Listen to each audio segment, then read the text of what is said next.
In my time coaching swimming, I have found that kickboards are one of the most polarizing pieces of equipment.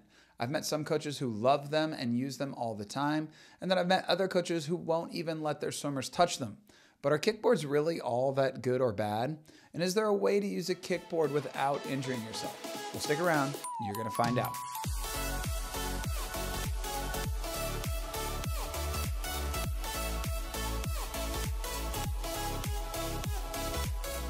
What's up, guys? I'm CoachMattZ. I'm the head coach of Davis Aquatic Masters out in California, and I also make YouTube videos for people looking to learn more and elevate their swimming.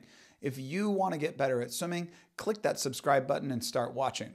I post new videos as often as I can, all aimed at helping you become a better and more efficient swimmer. In this video, we're going to talk all about kickboards. And let's start with whether or not this thing is even a useful piece of equipment or just something that's going to cause you to injure yourself. So let's get right into it. Are kickboards bad? Well, we're waiting.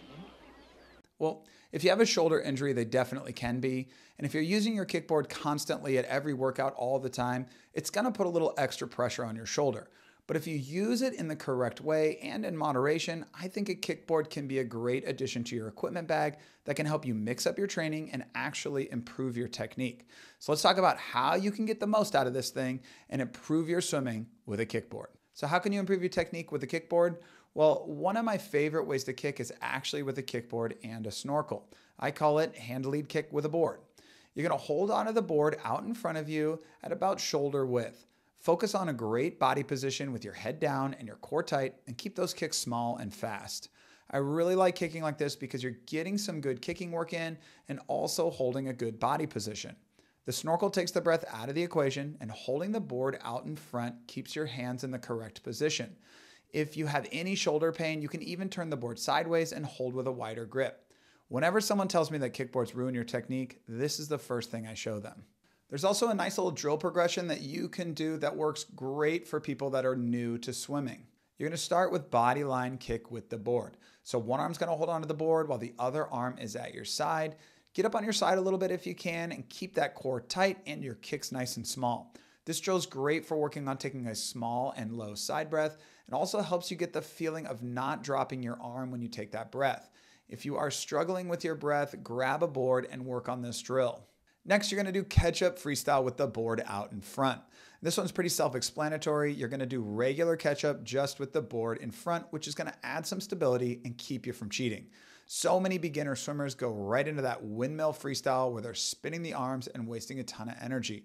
This is great for working on getting the feeling of swimming a more efficient and balanced freestyle. Now, a kickboard isn't just good for working on freestyle technique. Another great use for a board is for working on your breaststroke kick.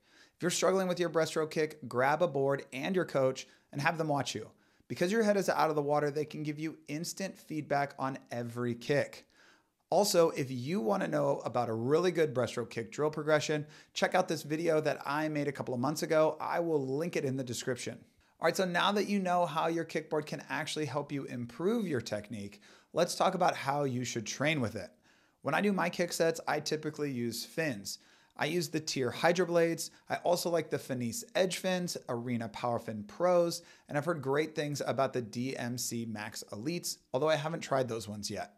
I like fins because you can go faster, and frankly, it's just a little more fun.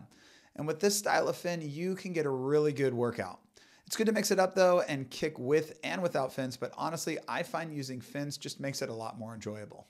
When you're doing your kick sets, it's important not to get addicted to your board. Remember, variety is the spice of life and swimming. So do some streamline kicking, do some bodyline kicking, and do some underwater kicking along with kicking on your kickboard.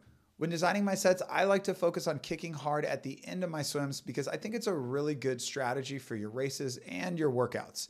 If you start a race kicking too hard, it's not going to end well. So it's important to be strategic with your kicking and use it as a secret weapon at the end of your swims.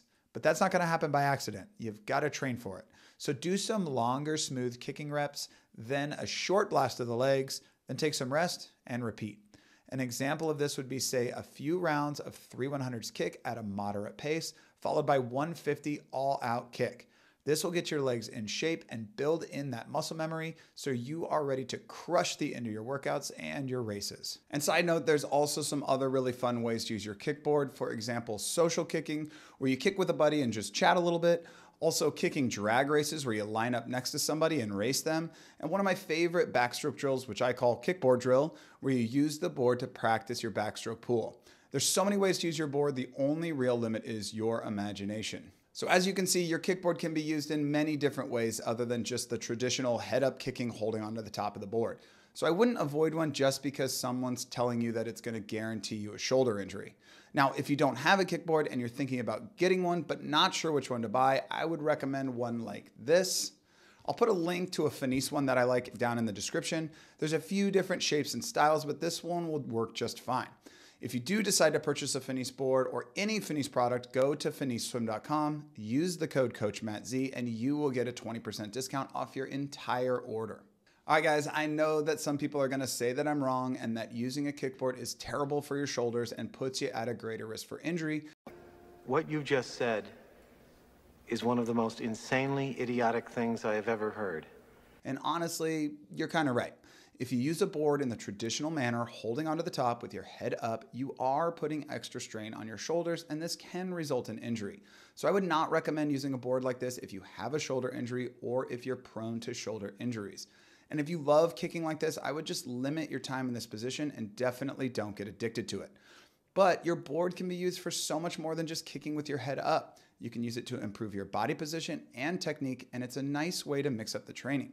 So don't throw away your board, just be smart with it and don't overuse it. I'm Coach Matt Z. I hope you learned something. I hope you enjoyed yourself. I'll see you next time.